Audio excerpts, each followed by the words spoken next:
Hello guys, and welcome to another discussion video, and I'm going to talk a little bit about that Nintendo Direct.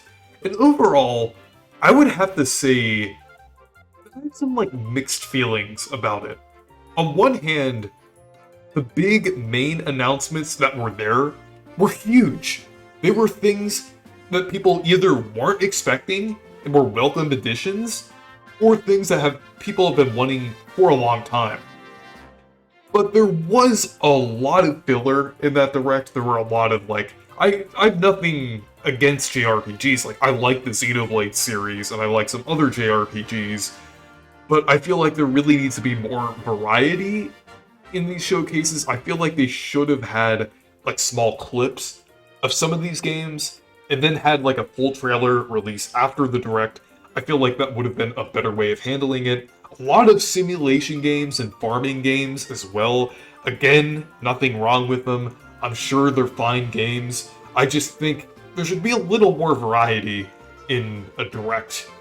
And I just think it was a little disappointing that there were like long stretches of games that I just wasn't interested at all.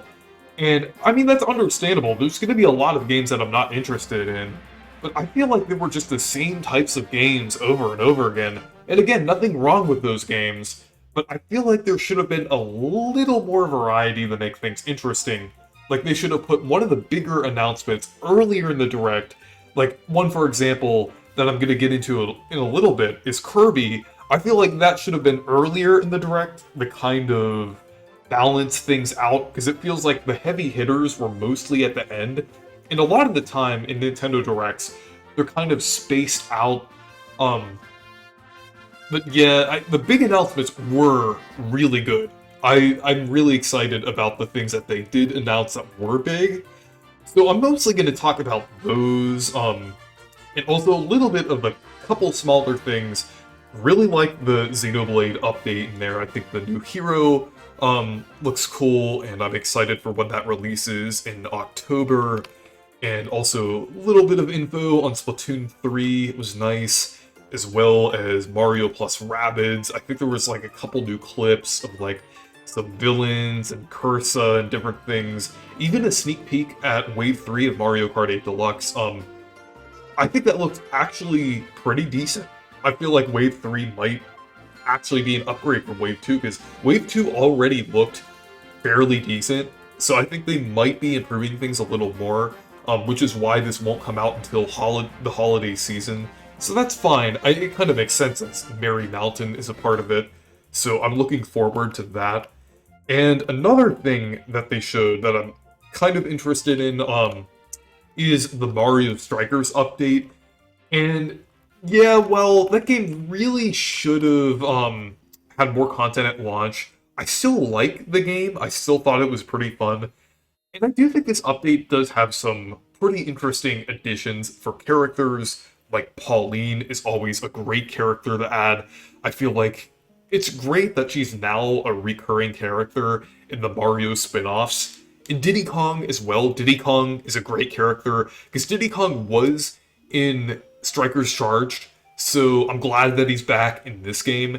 And I was a little worried that they were going to skip out on Diddy Kong again, because he hasn't been in a lot of Mario spin-offs lately, because I'm not sure the last one he was in. I think he was in Super Mario Party, but he wasn't really in that many of the Switch. So I'm glad that he's in Mario Strikers Battle League, and the stadium looks pretty nice too. It's pretty unique and creative, especially compared to the other themes in the game. That's definitely something that this game needed, like a more unique style, and it's kind of emphasizing the more sci-fi theme that Battle League has. It's not really a post-apocalyptic theme like the other games. It's more of like a science fiction, space-esque style. So I think it's nice that we finally have a space theme here. I think it's definitely fitting with the overall style of the game, but it really should have been at launch. I feel like a lot of these things that they're adding should have been in the base game.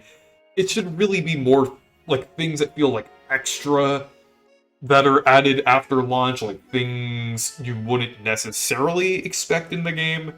So yeah, I kind of have a little bit of mixed feelings on that, but I do think the update looks good. And now on to some of the bigger announcements. So, Fire Emblem Engage looks pretty good. I'm actually kind of surprised by it because I'm not really that interested in Fire Emblem, but this looks more colorful. The art style is more unique, and it looks like it has even higher budget this time. I know Three Houses was already looking pretty good, but I haven't played it before. But Engage looks great. I might even play this one. Like, I think it looks pretty interesting and very visually appealing, so I think it looks really good.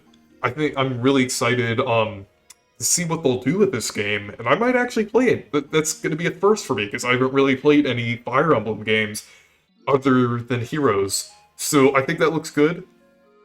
Octopath Traveler 2, I don't really have an opinion on that game. I'm sure it's going to be good.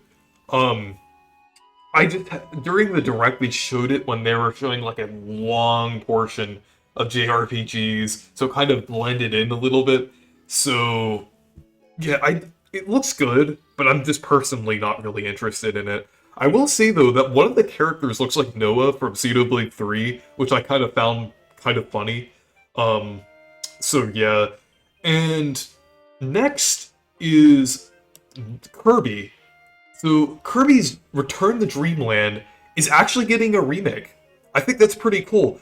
Um, at first I thought it was just a remaster, but it's actually like a full-on remake because it's confirmed with the Nintendo Direct and everything that they said it was a remake and everything. So it looks pretty cool. I assume it's going to be made in like either the Star Allies or Forgotten Land engine. They might be doing something similar to how they handled Xenoblade Chronicles Definitive Edition. So I think that it looks pretty good. I really like the style. It kind of has like the outline thing, and I think it looks pretty unique. I really like it, and Return to Dreamland is the one Kirby game that I haven't played. Well, there's a couple Kirby games that I haven't played yet, but it's one of the biggest Kirby games that I haven't played yet. So I'm definitely looking forward to this. It looks pretty good. My only concern with it is that it's $60. And I'm not sure if it's going to have enough content to justify that price. Like, unlike Skyward Sword HD and New Super Mario Bros. U Deluxe, it does seem to be a more substantial upgrade compared to those games. And graphically, it does look to be more of an upgrade than those games, and it does seem to be adding content. Like, there definitely seems to be some things changing about Return to Dreamland. Like I said, it's a remake. It's definitely better graphics and everything rather than just a simple remaster. And I feel like some of the designs have changed as well. Like Kirby kind of has like the more Forgotten Land, Star Allies, that's design. I know Kirby doesn't really change that much, but it's just, I feel like the models kind of changed here, especially with DDD, because they use the Forgotten Land design for DDD. So I feel like they're definitely changing some things here, because they did state it was a remake. On the surface, it kind of looks like a remaster, but I feel like there might be more going on with this game. I hope they add more content. I hope they add, like, I'm not sure if they'll add, like, a whole new campaign, but I hope they do add enough to where it justifies being full price and everything. It is a little concerning. I can definitely see the criticism behind it, and I was a little worried at first when I saw the price of the game. Still am concerned. Still looking forward to this game, though. I feel like I'm kind of in between with this game. It looks good, but I'm a little worried with the price. I really hope there's something to justify it other than the new visuals and the fact that it's being remade and everything. So this next one really isn't that big, but I forgot to mention it earlier, and that is the more Nintendo 64 games. With the first three Mario Party games, GoldenEye 007, which is a pretty fun game, and as well as Pokemon Stadium and a few others. So I think that's great that they're adding some pretty significant Nintendo 64 games, like including the Mario Party games, since that would be pretty fun online, as well as GoldenEye 007, which I think they are doing like something even more different with that game. I think they're doing like a separate online thing for that game, which is going to be pretty cool. But I do think they should have done more with it. I feel like they should have released a new system, like GBA or Game Boy. I feel like it was a little disappointing that they didn't, because it has been a year since Nintendo 64, and it would be nice to have another thing to justify the price for the expansion pack, so I do think it was a little disappointing that they only had a batch of Nintendo 64 games and nothing else, and there were a few notable games missing as well, like Smash Bros, Banjo-Kazooie, as well as a few others, but overall, it's good that we're getting like Mario Party and GoldenEye 007, but I do think there could have been more. And next up is huge. Pikmin 4. Finally, after 7 years and 10 years since the last game, because 7 years ago Miyamoto said that it was close to completion, we're finally getting Pikmin 4. It was funny because Miyamoto went on, everyone was expecting Miyamoto to show like the Mario movie trailer. He did mention it, but everyone was expecting him to show the actual trailer and everything, but he was like, let's move on to Pikmin now. He showed a little bit of Pikmin Bloom. I guess he was just promoting the game because Nintendo really hasn't shown it off that much before. It's a pretty fun game, actually, because I played it a few months ago, so I was a little worried at first that he was only going to show Pikmin Bloom or reveal an update to that game or something, but then it went right into Pikmin 4. It looks visually great. I know it's only like kind of like a teaser, but it already is looking like a substantial upgrade from Pikmin 3. It has like a different camera angle, I think, this time, and it looks great. I am definitely looking forward to this game. 2023 is already looking amazing so far. I know 2022 was already pretty good, but I feel like 2023 is definitely going to be on a similar level to this year, and overall, it looks great. I'm expecting this to release sometime around late 2023, probably like September, October, November, around that time. Maybe a little before the holiday, but I would say later in the year, probably. It might be in the middle of the year, I'm not sure, but I feel like it was kind of a similar case to Luigi's Mansion 3, to where they showed like a short trailer and then released it a year later. It's probably the case for Pikmin 4, but they did show more information than what they showed for Animal Crossing when that was revealed back in 2018. So it's probably pretty far along in development and probably almost complete because it's going to release next year and everything. So I'm definitely looking forward to that, and I think it's kind of funny that we got more information about Pikmin 4 before we saw anything from Metroid Prime 4. So, I mean, and presumably this game is going to release before Metroid Prime 4, so I think that's kind of funny. But yeah, Pikmin 4, that's amazing. Like, I played Pikmin 3 Deluxe last year, and I also played Pikmin Bloom as well, and I'm just really enjoying the Pikmin series so far. I definitely need to play 1 and 2 before Pikmin 4 releases, so I'm definitely looking forward to this. And finally, we got The Legend of Zelda Tears of the Kingdom and a release date for May 12th, 2023. This is looking great.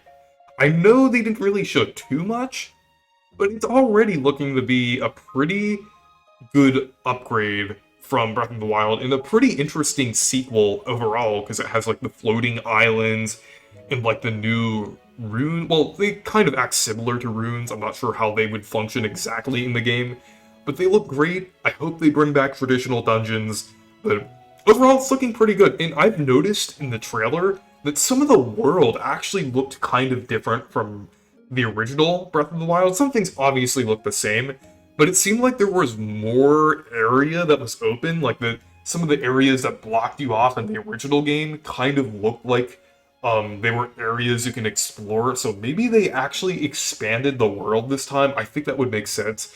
The floating island thing looked pretty cool. It looked like there were some pretty big islands there, and it just overall, it looks pretty nice. I'm definitely looking forward to this, and I can definitely expect some more information about this game to be somewhat soon. But anyways, the Direct overall, I would say it was decent. Like, it had a lot of heavy hitters. Well, not too many. It had a few heavy hitters, but it had a ton of filler. I feel like most of it just felt like filler. I feel like it wasn't really spread out well. Like, I feel like most of the Direct, like the vast majority of the Direct was just filler content. And then at the end, they had the heavy hitters. I feel like they definitely could have structured it a little better to make it a little more interesting for people to watch. Um, Other than that, I thought it was fairly decent. The announcements that were there were huge. But other than that, it didn't really show too much. But anyways, thank you guys for watching this video. Make sure to leave a like and subscribe for more. And make sure to check out my Discord server and Twitter if you want to. Goodbye.